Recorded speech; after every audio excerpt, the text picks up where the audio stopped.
Hey everybody, this is the Apple reseller here, back with another video. Today I'm going to be showing you guys how to check out a used iPad before you buy it. Now I am using my iPad Air 1 as an example, as you can see here. So the first thing that you want to do is just to look at the cosmetic condition of the iPad. So just look at the screen, make sure there's no deep scratches or crack. You also want to look at the sides and the back. What you're looking for is just if there's any major damage. Minor scratches and dents are okay. Since you are buying a used iPad, you can't expect it to be perfect. But just look for any major damage if there's any. This one is in pretty good shape, as you can see. Doesn't have any major damage, just a few minor scratches and marks and some sticker residue. You also want to look at the sides just to make sure it's not bent and that it's straight. Now as you can see here, this one is not bent, it's straight. Now of course if you're buying a damaged iPad, then that's a different situation. But most of us are looking for a good condition iPad. So you just want to look to see if there's any major damage. Now if you do find some deep scratches or big dents or any other major damage, it's up to you if you want to buy it or not.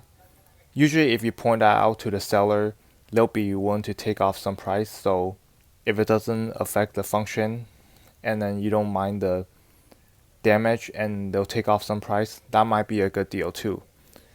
So after you check out the cosmetic condition, you want to turn on the iPad and then you want to go to the setting to check the iCloud status. You just go to the iCloud tab. This is what you want to see, which is that the iCloud is signed out, as you can see here. But if the iCloud has not been signed out, you need to sign out yourself. However, if the Find My iPhone is on, or Find My iPad in this case, then you will need the seller's password to sign out. So if that's the case, then ask them to sign out.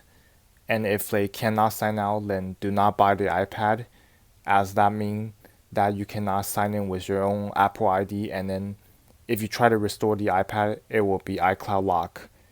So after you check the iCloud status, what you want to do next is just to check all the buttons, like the home button, make sure that works, and then check the volume buttons as well, make sure it turns on and off. As you can see here, this one works fine. And if you're buying an iPad with a mute switch, as you can see here, then you want to test that as well. Although all of the newer iPads don't have mute switch. And you also want to test out the power button just to make sure it works. As you can see, this one works fine.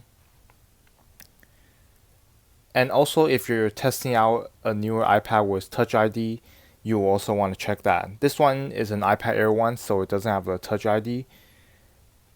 But just make sure you test it out if yours does have Touch ID. So after that, you will also want to check out the spec of the iPad, as in like the storage. So you just go to General and then go to About. And just make sure the storage size is right.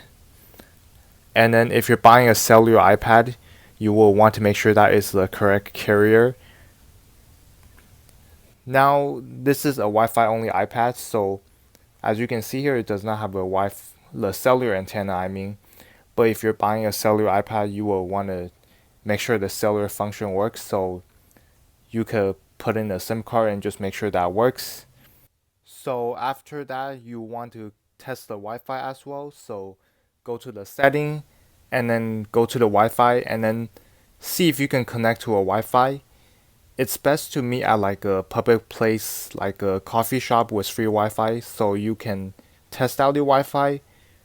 But I would say see if you can just connect to a Wi-Fi so you can test it out. After you connect to the Wi-Fi, you want to test Safari and go to YouTube to make sure that the iPad works well. So just go YouTube and play a video to make sure it works. So we're just gonna play a random video. and crank up the speaker, make sure that works. And make sure you turn the speaker up and down to make sure that it works. And while you're testing the speaker and YouTube, you should also plug in some earphone to make sure that works.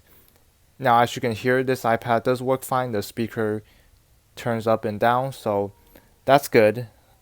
So while you check out the iPad, you should also keep an eye on the battery indicator to make sure that the percentage isn't dropping too fast.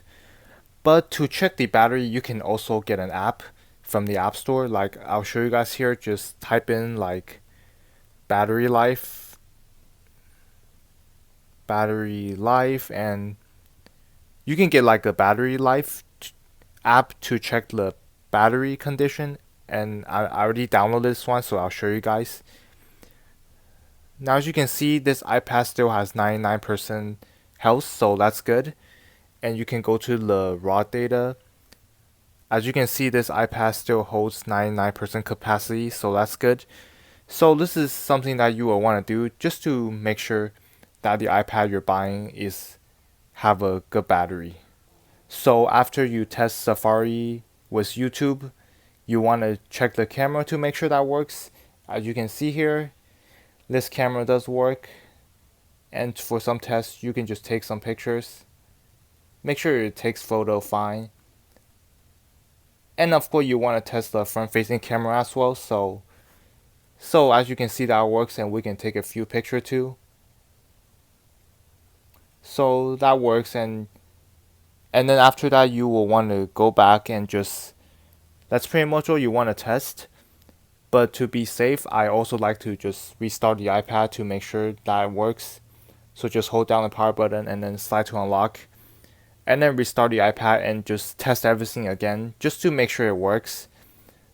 And then if everything works, then the iPad should be good.